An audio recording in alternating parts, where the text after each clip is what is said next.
Hello दोस्तों, आज के इस वीडियो में बायोलॉजी का मोस्ट इम्पोर्टेंट क्वेश्चन जो कि सेल बायोलॉजी पर बनता है, इसे कंप्लीट करने वाले हैं। दोस्तों, आज के इस वीडियो में सेल बायोलॉजी पर जितने भी एमसीक्यूज क्वेश्चन बनता है उसे डिस्कस करने वाले हैं दोस्तों। तो चलिए दोस्तों, अब इस वीडियो को शुरू करते हैं।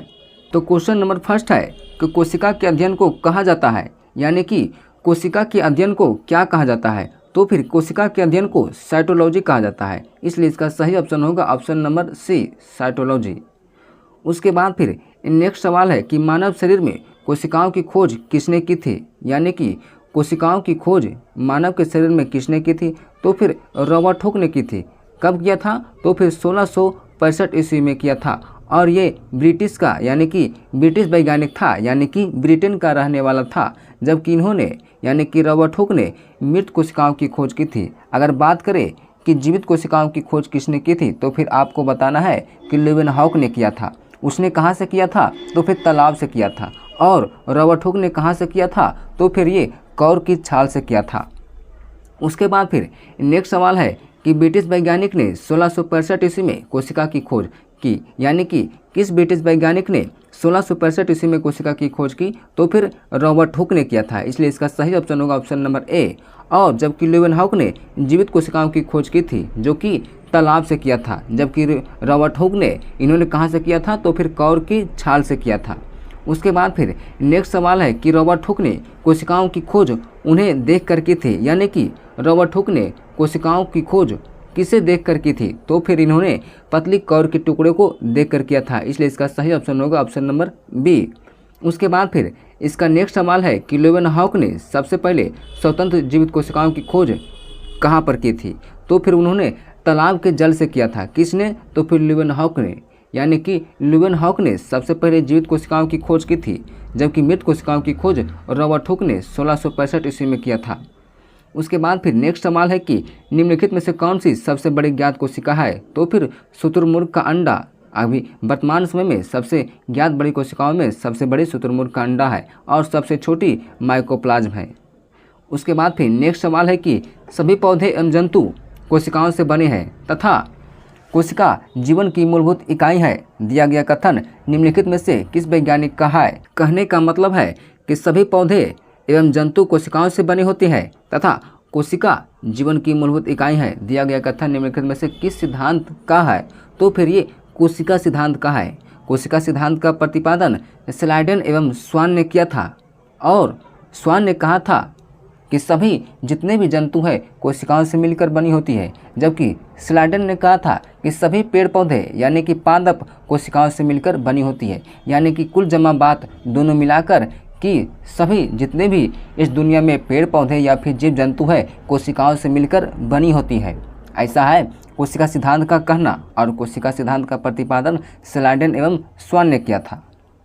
उसके बाद फिर नेक्स्ट सवाल है कि कोशिका सिद्धांत का प्रस्ताव देने वाला वैज्ञानिक का नाम बताइए। तो फिर नीचे देखिए किसने दिया था? स्लाइडेन एवं स्वान ने दिया था। स्लाइडेन जो कि एक पादप वैज्ञानिक था, जबकि स्वान एक जंतु वैज्ञानिक था। उसके बाद फिर नेक्स्ट सवाल है कि यह किसने प्रस्तुत किया कि सभी पौधे एवं जंतु कोशिकाओं से बने हैं तथा कोशिका जीवन की मूलभूत इकाई है। तो फिर किसने कहा था? स्लाइडेन एवं स्वान ने कहा था। इन दोनों ने ही कोशिका सिद्धांत दिया था। उसके बाद फिर दोस्तों नेक्स्ट है जो कि किसने कोशिका सिद्धांत को और आगे बढ़ाया तथा यह बताया कि सभी कोशिकाएं पूर्ववर्ती कोशिकाओं से बनी है। तो फिर किसने बढ़ाया? तो फिर रुडोल्फ विर्चो ने। इन्होंने बताया कि जितने भी वर्तमान समय में सभी जीव जंतु कोशिकाओं से मिलकर बनी है, ये अपनी पूर्ववर्ती कोशिकाओं से ही यहाँ पर तक आया है, और आगे आने वाले भविष्य में भी यही कोशिका आगे ट्रांसफर होता रहेगा। उसके बाद फिर नेक्स्ट सवाल है कि निम्नलिखित में से कौन सा जीव कोशिका सिद्धांत के अनुरूप नहीं है? तो फिर कौन नहीं है? तो फिर यहाँ पर ऑप्शन आपको दिखाई पड़ रहा होगा ऑप्शन नंबर बी, जो कि वायरस, ये कोशिका सिद्धांत के अनुरूप नहीं है। उसके बाद फिर नेक्स्ट है कि प्रोकैरियोटिक कोशिका में निम्नलिखित में से कौन सा नहीं होता है? तो फिर आपको बोलना है केंद्रक यानी कि नाभिक नहीं होता है। किसमें? तो फिर प्रोकैरियोटिक कोशिका में नहीं पाया जाता है, जबकि यूकैरियोटिक कोशिका में केंद्रक पाया जाता है। ये आपको डिफरेंस यहाँ पर याद रखना है, मुख्य रूप से यही डिफरेंस है। उसके बाद फिर नेक्स्ट है कि प्रोकैरियोटिक कोशिकाएं निम्नलिखित में से किस प्राणी जगत में पाई जाती है? यानी कि प्रोकैरियोटिक कोशिकाएं निम्नलिखित में से किस प्राणी जगत में पाई जाती है? तो फिर आपको याद रखना है मोनेरा जगत में। मोनेरा जगत में प्रोकैरियोटिक कोशिकाएं पाई जाती है और प्रोकैरियोटिक कोशिकाएं अविकसित होती है क्योंकि इसके अंदर केंद्रक नहीं पाया जाता है, केंद्रक नहीं पाया जाता है। उसके बाद फिर नेक्स्ट सवाल है कि ज्ञात सबसे छोटा प्रोकैरियोटिक जीव कौन सा है? तो फिर आपको बोलना है कि वो कौन सा है, माइक्रोप्लाज्मा है।